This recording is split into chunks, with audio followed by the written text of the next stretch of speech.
Hello, hello, and welcome again to our series of Pop the Kettle On and Getting to Know You. Today we have Bernadette Popic and my partner in crime. Pretty much. This is probably the longest that we haven't seen each other face to face. I mean, in person. It is. Thank God for technology, I right? know, Because I know. it has been months Was since you moved. Since I moved, yep. So it'll probably be last year when we did the live, last September. I think that was the last time we saw each other. That's almost going to be a year. That's right. Yeah, Yes. this year has flown. Have you missed me, Andrew? Oh, definitely. Definitely. I mean, it's great to have Bertie on screen, and it's great to be able to see the face behind all that beautiful jewelry that you see at the spiritual co-op. But before we do that, Bernie, can you tell us a little bit about your story? Where were you born, and and your background? Okay, I've got a Croatian. Well, I was born in Australia. I was born in Wodonga in the early 1960s. So population there was around about, I don't know, 300-400 people. So it was a very quiet little town. And but my background, my parents came from Croatia, dad from Slavonia and mum from Lika, which is a beautiful area full of waterfalls, right? So they came in 1956.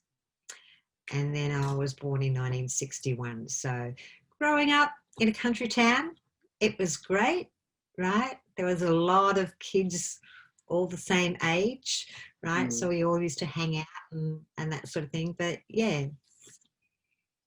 Lovely, lovely. And so grow up in country town, how did you find your spirituality there and the spiritual path?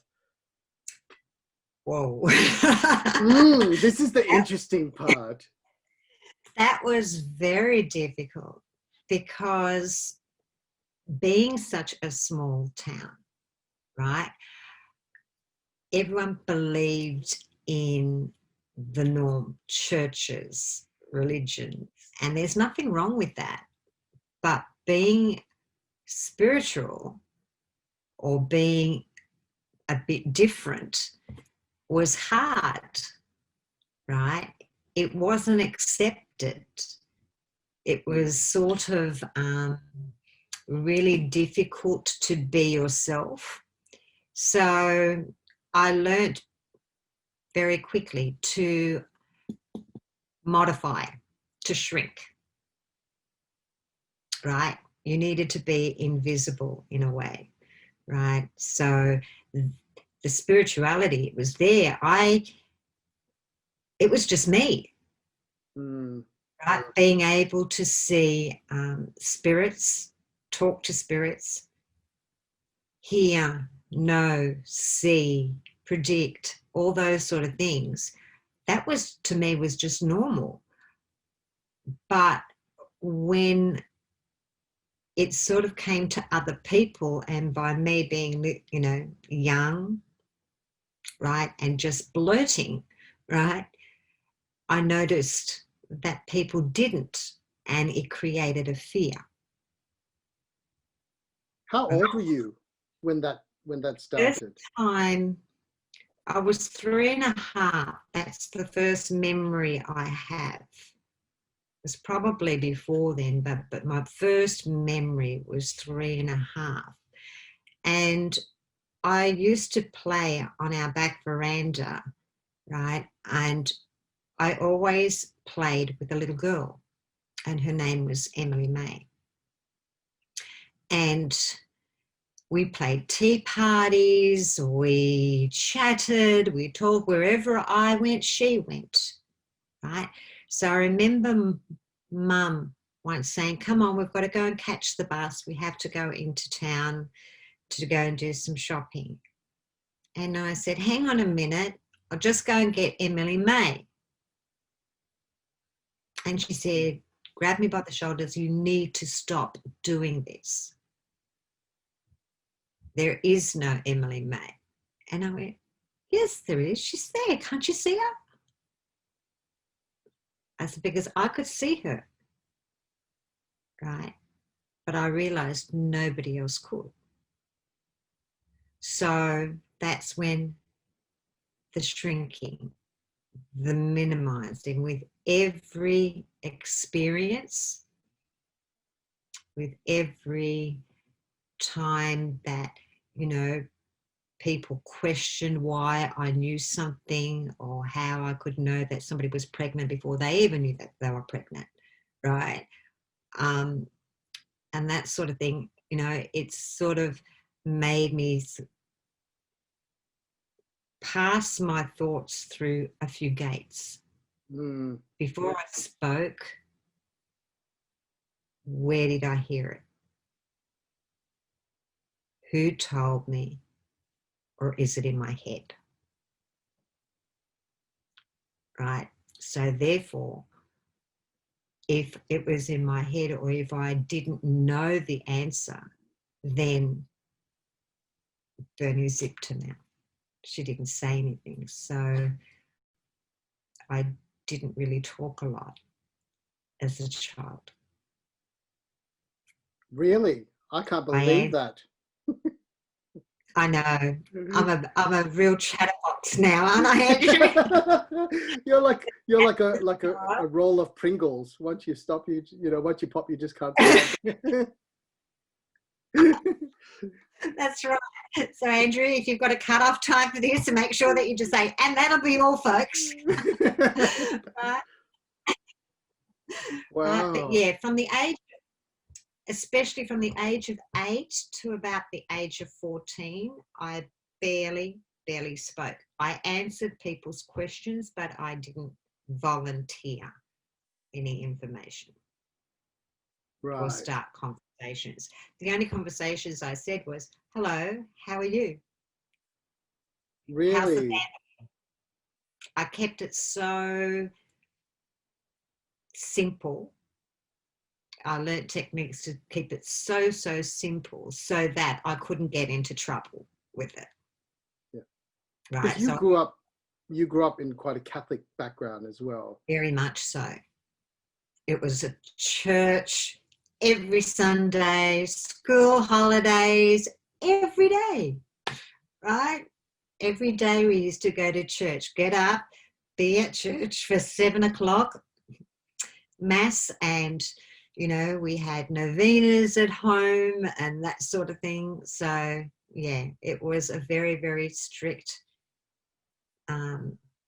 Catholic upbringing, right? So prayers, rosaries every night, right? You know, so yeah, it was a very, very strict upbringing, and also going to Catholic schools, so for primary and high schools. So yeah, it was. Yeah. Can you give us an instance where something you said in school that got you in trouble, you know, something that you blurted out and, you know, and it came true later on? Yeah. Yeah. I was 6 years old, right? I was in year 1 and I went to a convent school, right? And this was in Wodonga. I lived in Wodonga up until the age of, I was 2 weeks short of being 10, right? When we moved to Sydney, right?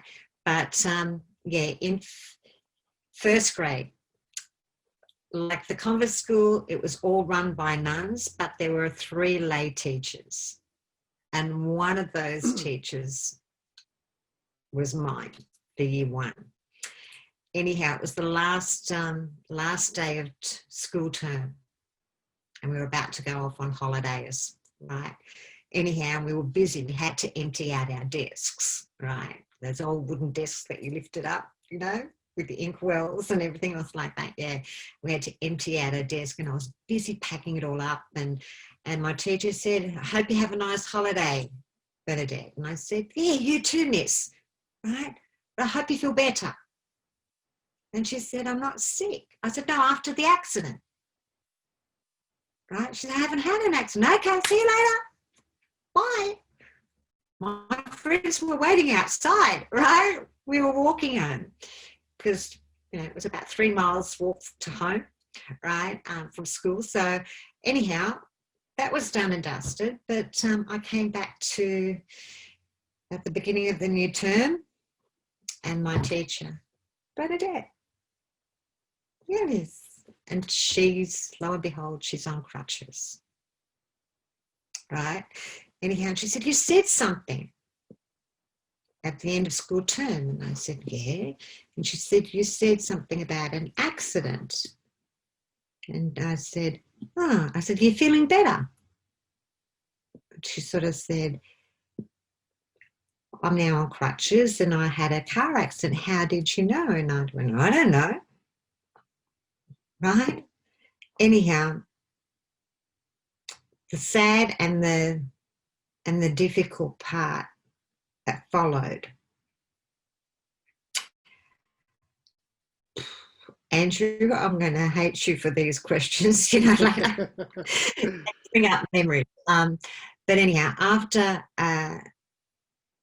that came about, she obviously spoke to the teachers, to the nuns, and the difficulty that followed after that was I was often dragged up to the front of the class by the ear and labelled as the devil's child. Oh. That just didn't happen once. That happened many, many, many times. Or I would just get a smack across the hands, because I was also left-handed, right? That was the other thing. I was left-handed, but the nuns looked at that as being part of the devil's work, right? So, if I was writing left-handed, the ruler would come along, with the little metal piece in between. Yeah, okay, and it would just go straight across the hand, and I'd often go home with cuts and that sort of thing, and Mum would see it, and she said, "Where'd you go?" I said, "Oh, the nuns hit me with a ruler," but it was never stopped. It was sort of never dealt with or explained or anything. It was just something that was my experience, right? So with each experience like that of judgment, not understanding, right, non-acceptance, Bernie just shrank, right? And so I said less and less and less, to the point that from the age of 8 to 14, I barely spoke a word. Right? And then, so,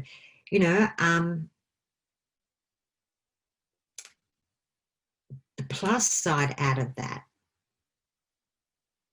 it wasn't all doom and gloom and pity and it shouldn't have happened to you, Bernie, or anything else like that. The plus side out of it made me stronger. It didn't make me doubt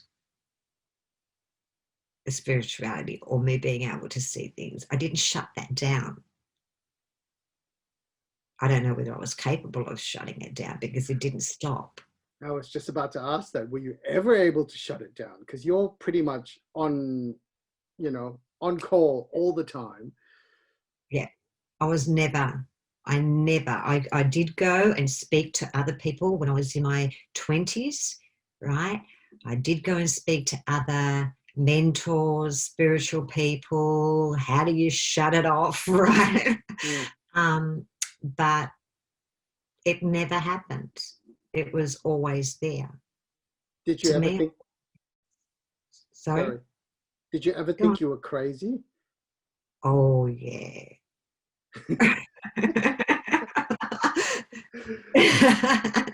I thought I was so nuts. Actually, I thought I was possessed at one point. Right. Hey? Yeah, tell us about it. Yeah, I thought I was literally possessed because the earlier years, it wasn't aggressive. It wasn't like dumped on me. It Mm. was gentle, right? It just sort of was an easing and a becoming an aware, having an awareness of something new. But in my 20s or early 30s, it was like the floodgates opened and it all happened. It was like I had 1,000 voices instead of having one or two voices in my head, right, guiding me or picking up on random people that have passed away. If we were in company, right, especially at home with mum and dad. If it was company, often I would pick up on their loved ones and that sort of thing. So it was quite easy and simple, right? But in my late 20s and early 30s, it was like the floodgates opened and they were all there. All right. And things had changed, things had evolved spiritually, right? To the point that I think it had a lot to do with me working in a hospital. Mm-hmm. Yep. Right? I started at the age of 16, but I worked in emergency in my late 20s and early 30s, right? And that was really intense. There was a Well, lot of that's like death. the epicenter of all, death and sickness and That's right. So when somebody was sick, you'd have all these loved ones, past loved ones around. And to the point that I had so many voices in my head. Tell them this, tell them that. You've got to go and talk to my Harry. You've got to go and talk to Sally. You've got to go and talk to Marge, right? You've got to tell her about this. You've got to tell. And I'm thinking, I can't. And then I always was able to see them, if not in full form like I did with Emily May, but like an apparition. But it got to a point that it was absolutely humanized. I saw them in their dress. I couldn't discern a live person from a dead person anymore, right? So walking down the street, I had no idea. And that's where the gathering, they kept on multiplying, because when they realized that I could see them, I'm going home with her. You've got to tell my girlfriend this. You've got to tell my dad this. You've got to tell dad that he needs to go to the doctor. You've got to go do this. You've got to do that, to the point that I thought I was going stark, raving mad, right? and that's like the saying, isn't it? When the lights are on, people come to visit. So your lights were like this bright, spotlight. Beacon. Yeah. Like I used to bump into people. I used to close my eyes and say, please, please be a spirit, please be a spirit, please be a spirit. And I'd walk. And I often I thought, oh, damn, I've bumped into a normal person, right? Right? Because I used to divert. Walking down the street, if I saw a person standing there, you divert, you go around them. They think, she can see us, right? So it got to the point that they followed me home. My house was full. One day, I just said, just leave me alone. I screamed it out at the top of my lungs. I have got things to do. And this one woman, her name was Eliza, right? And she was a spirit. Well, she decided, let me help. And she jumped in, right? She jumped into my body. Next minute, my hands are going a million miles an hour. Now, I had a sink full. I didn't have a dishwasher in those days. There were knives, there were things and glasses, and it was like on fast speed. What you would normally do, it was like all on fast speed, and I could feel my adrenaline going, right? Anyhow, I got so scared, I thought I'm possessed, right? So I just threw everything down. I just said, get out, right? Anyhow, I packed up my youngest daughter. The other two were at school, and I put her in the car, and I remembered seeing a spiritual shop at St. Mary's, and I went there and it was closed, right? It was all empty. I just burst into tears, right? Anyhow, I then went into, I didn't want to go to the local church that I usually frequented, so I decided to go to another church, another denomination. So I went to the church because I didn't want to be known. I didn't want anyone to know, right? Anyhow, I went to this church and I rocked in the doors, and I sat on the pew and there was no one there. And then all of a sudden I noticed this priest. He said, "Can I help you?" And I said, "Father, I'm going crazy." And he said, "What makes you think you're going crazy?" I said, "I'm hearing voices." I said, "I need a exorcism." He said, "What? And why do you need it?" I said, "Because I think I'm possessed." So he asked me some questions, and I'll be forever grateful, right, for what he did that day, because he asked me some questions and he said, "So why do you think that you're possessed?" I said, "Something jumped into me. I know things, I hear things, I feel things, you know, I see dead people," right? And he said, "Okay, let's concentrate one thing at a time." And oh, by the way, I don't think he felt the same about me. I'd be forever grateful for what he did for me, but I don't think he'll be very grateful for what I did. Because he said, "Okay, you say you know things." He said, "Like what? What sort of things?" And I said, "Father," I said, "you've been a very bad boy." And I said, "You're wearing a collar." I said, "But you have a family on the side."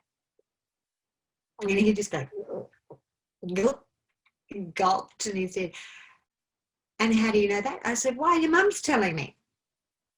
But my mum, I said, "Yeah, your mum passed away in, you know," I don't know what year it was, but, you know, anyhow, I said, "Your mum passed away in this and this year, and she died of this and this and this." And he went, "Okay, I guess we can safely say that you know things." And he said, "And that's okay. Jesus did too." All right? Jesus did too. He was able to do a lot of things as well. And he said, "It's okay," right? Anyhow, he did. He talked me through a lot and what his knowledge was. He didn't say I was the devil's child. He didn't say that, you know, I was cursed, or, you know, that I needed an exorcism, but he did help me during that time. And then I came across a lady not far from the church, and yeah, she helped me out too. She actually closed a shop for about 3 hours because I was just beside myself. I said, "Just turn it off, turn the voices off, turn it off. I don't want any of it. I've had enough." And she said, "You can't turn it off, Fanny. It's there." And I said, "But I don't want it, right? I want a normal life."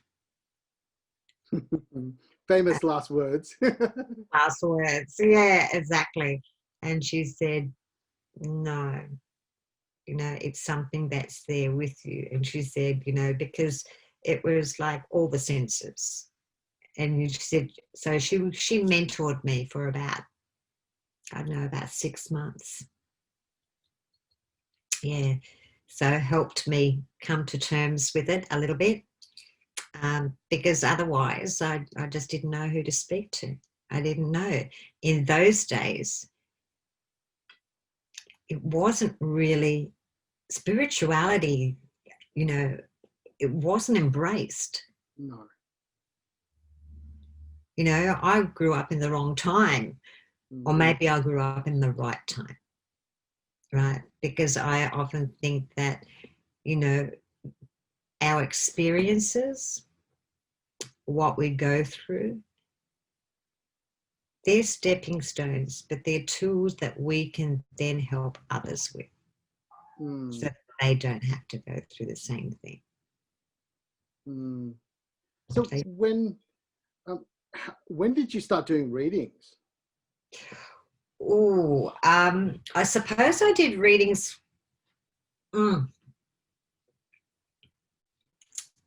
Actually, there was a lady that I worked with, right? She was a nurse.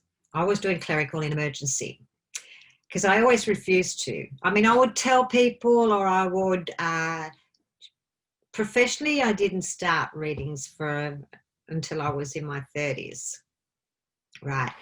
But family and friends, you know, I don't think that I even realized that I was mentoring or coaching or helping. You know, it's just something that you do with people that you meet, and that's the thing. I didn't sort of put a label on it, but that's been there for a long time, right? From my late teens, I'd say, I started doing a few like readings, but it was more just chatting with friends and giving advice, right? And showing options and things like that. But it was in the early 80s, I think. No, late 80s. And there was this lady, Margaret. She was a nurse. Anyhow, she turned around, she said, Bernie, she took off her ring and she said, read that for me. No. First thing, no, not taking it, right? And she said, come on, read it. I said, nope. Don't want to know about it, don't want to do it, don't want to. Anyhow, Margaret was really cheeky because she just put it on the desk, and I knew that it had a lot of sentimental value for her, right? This ring. And Margaret just started walking away. And I said, Margaret, come and pick up the ring. And she's just going, ah, and she's skipping down the corridor, right? And I said, Margaret, come and get the ring. I'm not picking it up. If it gets stolen, it gets stolen, because, you know, it was a desk and it was where everyone fronted up to be seen in emergency, right?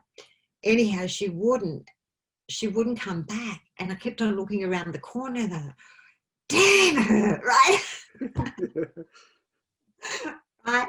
So the first thing I did, I said, please come and pick it up. Anyhow, then I got a phone call, like, oh no, it was over the intercom. Bernie, can you come in and do an admission, please? And I went, damn, right? I can't leave the ring there, right? So I sort of tried to nudge it out of the way with a pen, you know. I grabbed a pen and I was nudging it out of the way, and I think, no, people can still see it. I'd feel guilty if she lost it, right? So I grabbed the ring, and straight away it was flashes. Anyhow, I just put it in my pocket. I went and did my work, came back, and she said, and I just said, why the hell did you get married when you had doubts? Right? I said, you had doubts for the last 3 months and you kept on, and you still got married to the guy, right? And they were my first words. And by the way, your nan, whose ring this is, right? And I started spurting all these details. She gave it to you at this time. You had it adjusted at this time. You know, you were at this old. This happened, that happened. Anyhow, she's just shaking her head. She just cannot fathom why you got married, right? Anyhow, so she went, yep, you got it right on all fronts. And then Bernie didn't, and then it started spreading. It started spreading around the hospital. Some were good and okay about it, and then there was some that weren't so good. It wasn't sort of, again, it was that acceptance or judgment. So that's played a big part. And I think part of that, as well as you finding your own acceptance of whom you are as a medium, as a psychic. You hadn't really owned it yet. I hadn't for a long time. I only owned it recently, really. Mm. Through a lot of prompting, a lot of cards that said surrender, Bernie.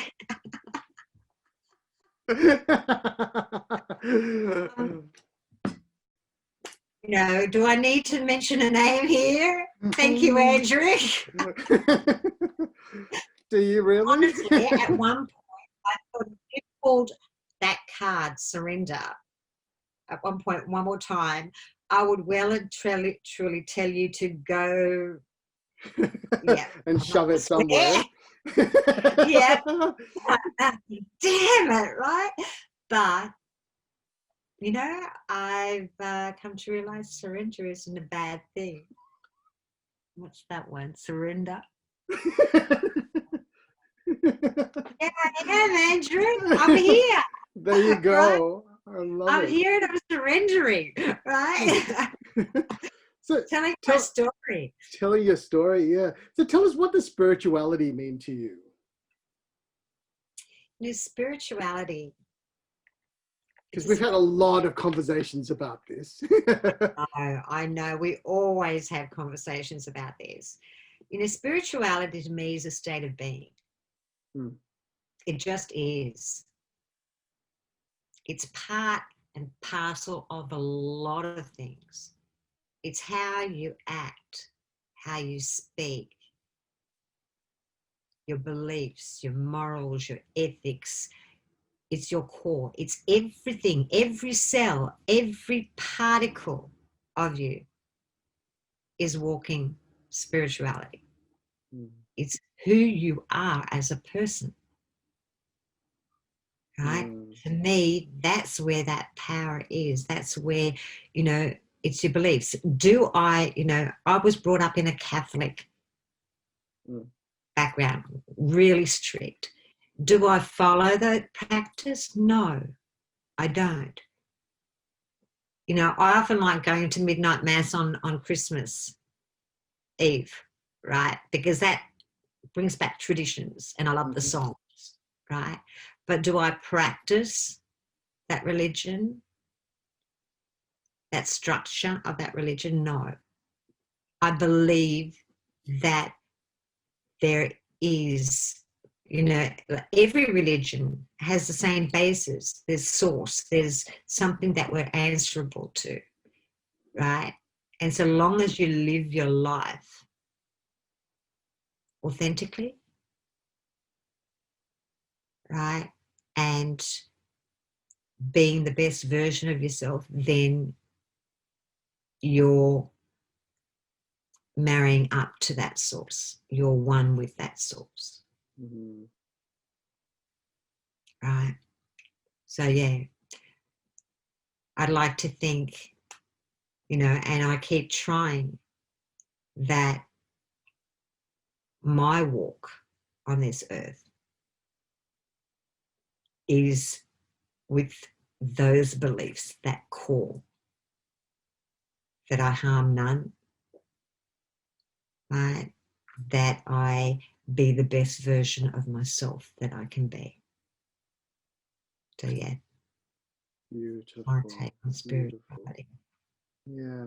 Now, the interesting part, your jewelry, because that's something that you've always, that's how I met you, from you selling your jewelry.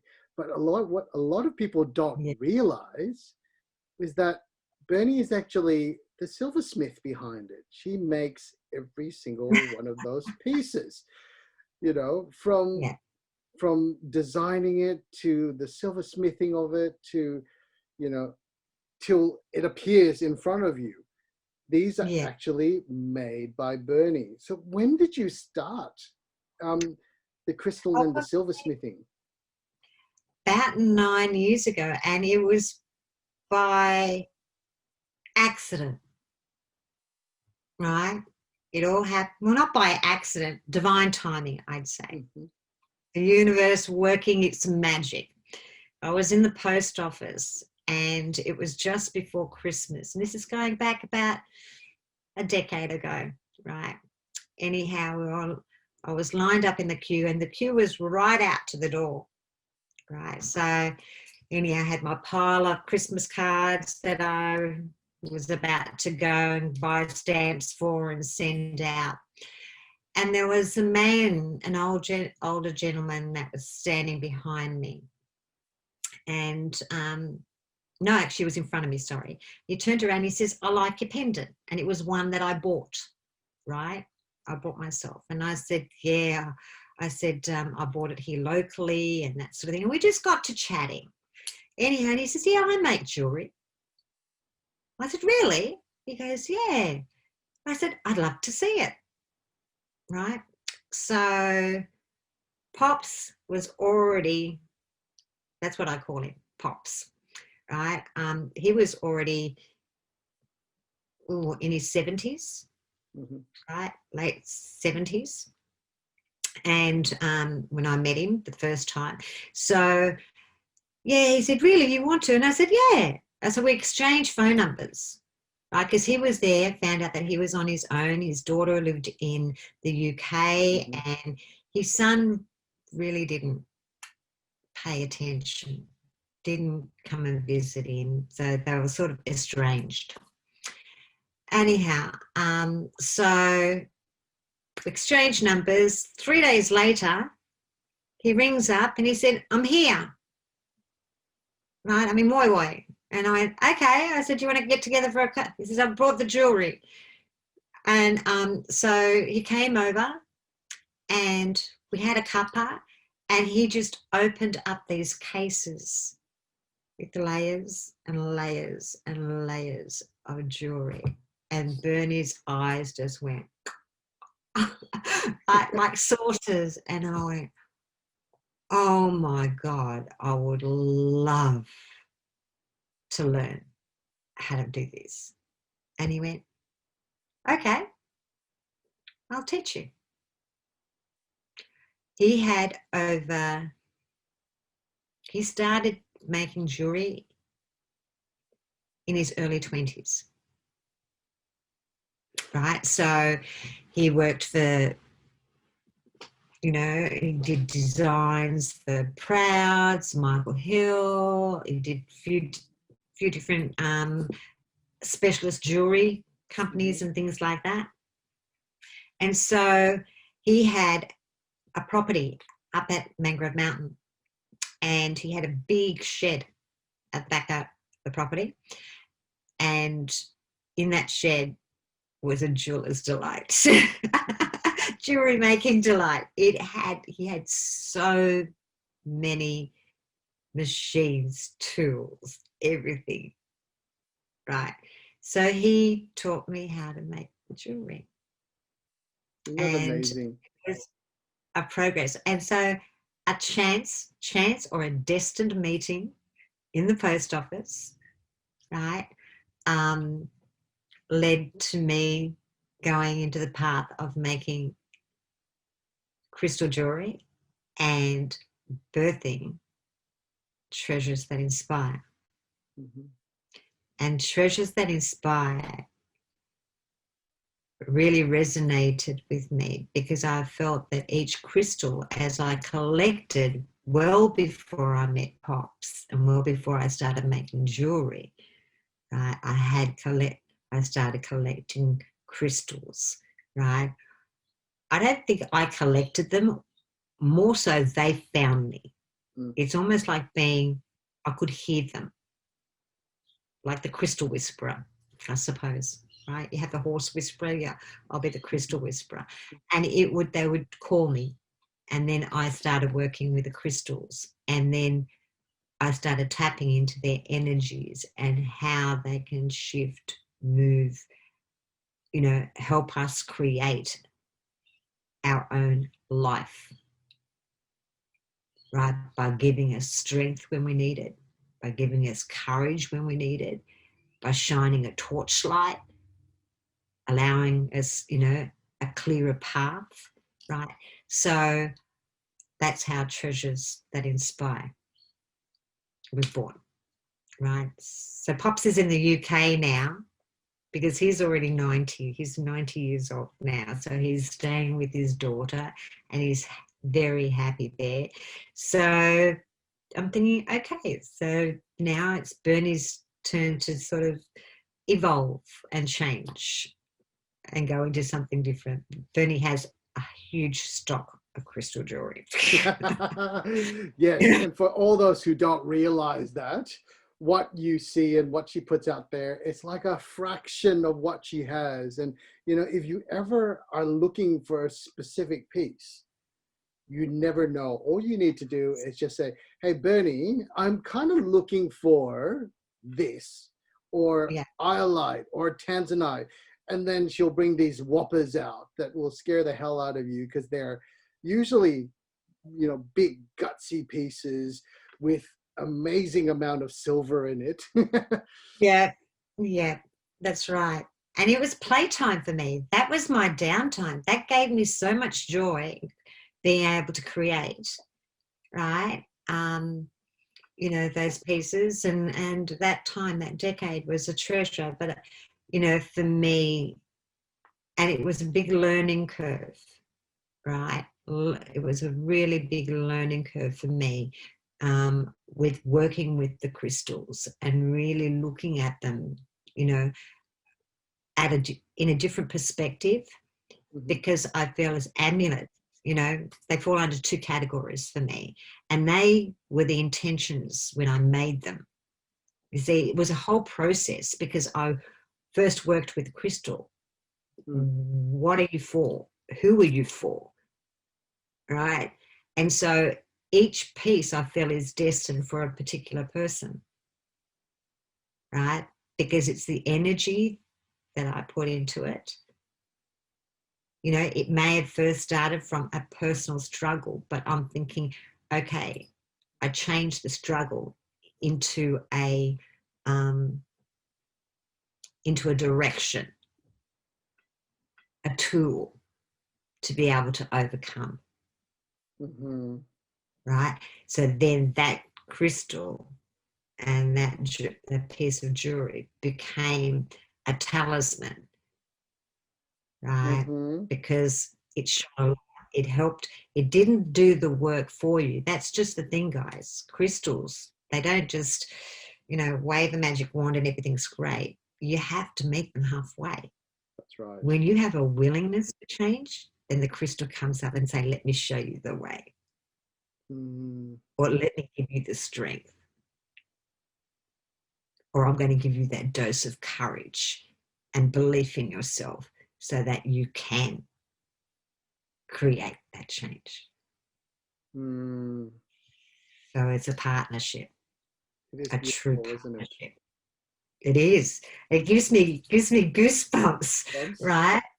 Right? It gives me goosebumps when a crystal can do that, and where it can help someone, and when it really resonates with someone. Right? And I'm thinking, okay, you found your home. Right? I love that. And I get it. And I've always been keeping an eye out for a piece of Bernie's that I can have for myself. And the one time I saw one, she put sold on it and kept it.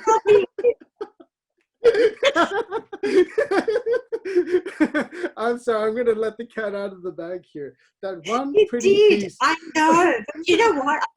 I got palpitations after I put that thing up. I went, no, sold. So nobody asked me to do, but it went to me. Yeah. And I remember saying, that piece, that was so gorgeous. I really, really loved it. And I said, it sold so quickly. And she went, yeah, I kept it. I get it. This piece is the same. I put it out and then I put sold on it. Yeah. It was just the one, you know, I got palpitations or it's saying no, right? It's like, don't you let me go. And I think, oh yeah, I will. No, no. And I regret it straight away when I put it up. But yeah, a couple of times I thought, oh, now there was one piece I remember, and I was really umming and ahhing whether to put it up and I thought, no, okay. And so I put it up. I wish I had have listened to my gut, because the person lost it. The person that actually purchased it ended up losing it. And it was one of the rarest forms of this crystal that I'd ever seen.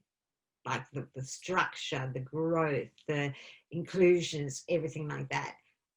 And I'm thinking, I am never, ever going to come across anything so spectacular ever again, right? And I said, that's why I have you know, there are certain pieces of mine that are in safes, right, in a safe, because, you know, by fluke, it came into my hands, or by divine intervention, it came into my hands. And then, but yeah, this particular piece was lost. And I'm thinking, I should have kept it, right? Well, But I'm anyway, gonna come and visit you and raid your safe to see what's in there. You have to raid it and say, I'll have this one, Vernie, right? Yeah, maybe that one you initially liked will probably suddenly disappear, right? I know. You see, and that's what happens. It suddenly disappears. I love it. Is. That's true. Yeah. So, Benny, how do you bring your spirituality into your everyday life and work?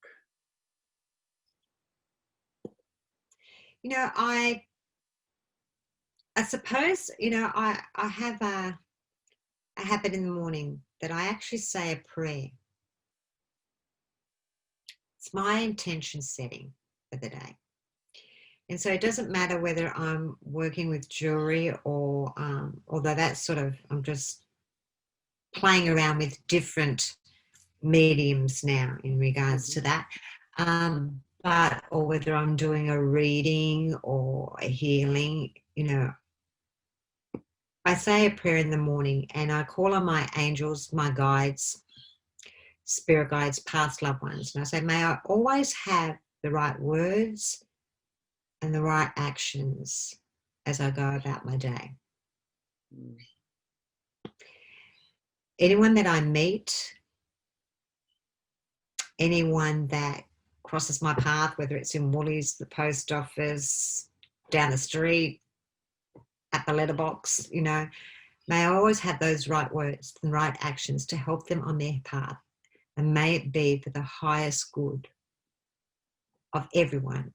So if you help one person, how does it ripple and affect everybody else? So I'm aware of that ripple effect. So it has to help that person plus be good for everyone else involved.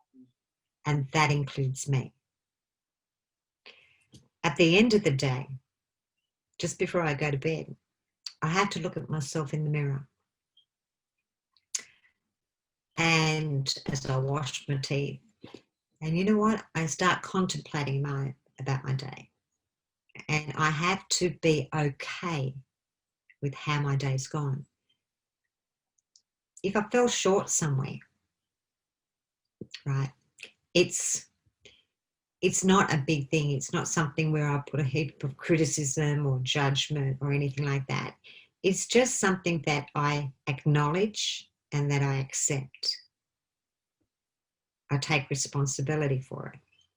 As soon as you do those two things, it actually fires in you that you don't want to repeat. You don't want to repeat of that emotion of not doing your best, right? So your mind is already turned around saying, hey, I'm not going to do that again because I felt crap at the time. So you've already put in a plan of action. It's like you're Once clearing you've done, karma. It's like you're okay, clearing your karma every night, isn't it? I do every single day, to the point that I don't have a karmic line, right? So in the palm reading, I've had palm readers and it keeps on looking and says, you don't have a karmic line. So I've wiped my karma clean. But that to me is walking and talking your spirituality and being your spirituality, living it, breathing it, right? It's your beliefs, it's your core. So long as you can follow that guideline, and that prayer helps me to become in that awareness category, that I'm aware of my actions. I'm aware that they can have a ripple effect. I'm aware, right? So that gives me that sense of peace. Right? And you know what? You know, I always say we're always on the road to becoming. Each day is different. Each day, each moment, my conversation here with you today is going to change me in some way. Same as if you talk to some random stranger down the road, that has the ability to change and shift our perceptions and how we think and our beliefs and our core ideas, or, you know, how we're going to express ourselves, be creative in this world. That's all to do with spirituality. So I hope I answered the question, okay? No, you definitely have. And lastly, tell me, what about your life and your vocation do you love the most? What about my life and my vocation? Oh, you stopped me, Andrew. My life, I love the people in it. I love that I'm able to be authentic, I suppose. I've had decades of being, and I mean, it was through my own actions. I'm not finger pointing. It was through my own actions and my own limited belief at the time that I made certain decisions about minimizing. And that was fear. That held me back. That was pure fear of being judged or criticized. I love being open. I love being able to say what I think. I love that freedom. So I'm thanking you for all those words of surrender, because it's finally, and I'm not saying that the surrender there isn't going to be more surrendering later on down the track. And you know what? I'm saying that that's okay. I'm okay with it. I actually hated the word.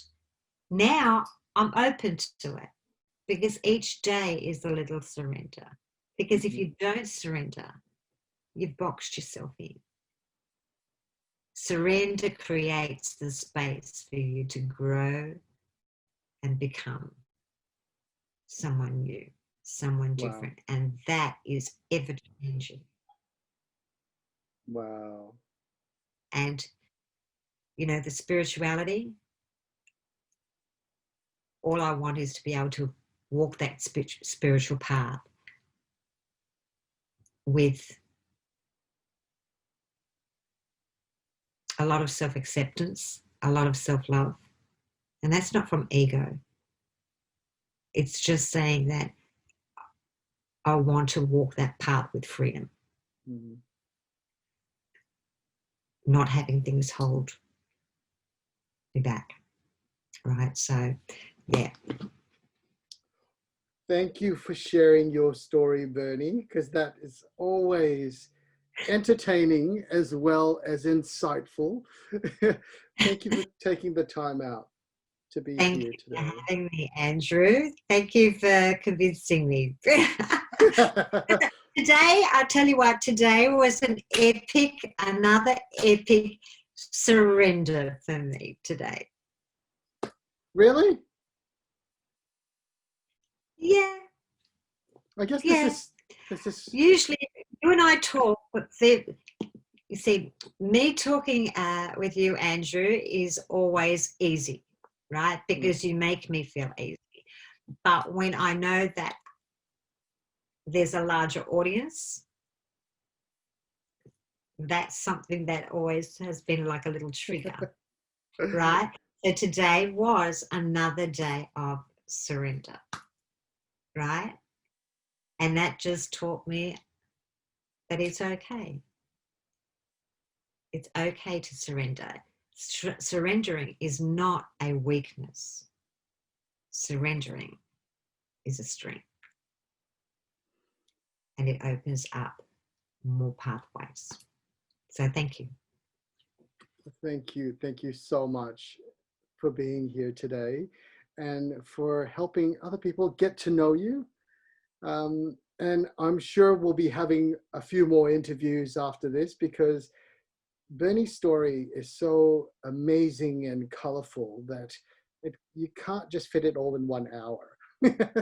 So we're going to have to do a little follow-up to find out a little bit more and go in more into the nitty-gritty of, you know, everything that she's gone through in her years of life, and her wisdom, which, you know, this infinite wisdom that she has within to share with everyone. And Channel. exactly. Channel and through experience, that's all. And it cannot be hidden. And it cannot be hidden because it has to be shared. Agreed. Yeah. Anyway, thank you for watching. Thank you for following us. Make sure, you know, you share this video. If there are questions you'd like to ask, you know, just put it down in the comments below, and both Bernie and I will endeavor to answer as much as we can. If you're interested in having a reading with Bernie, you can go to You can go to Readings with Bernie Spiritual Medium on Facebook. Or if you're interested in getting some jewelry, you can go to Treasures That Inspire. Or you can also go to, and also you can go to thespiritualcult.com, where Bernie is a part of our amazing tribe of conscious creators. So thank you so much for being here. And as Bernie says, from our heart to yours, take care. Take care of the people around you and take care of yourself. Bye.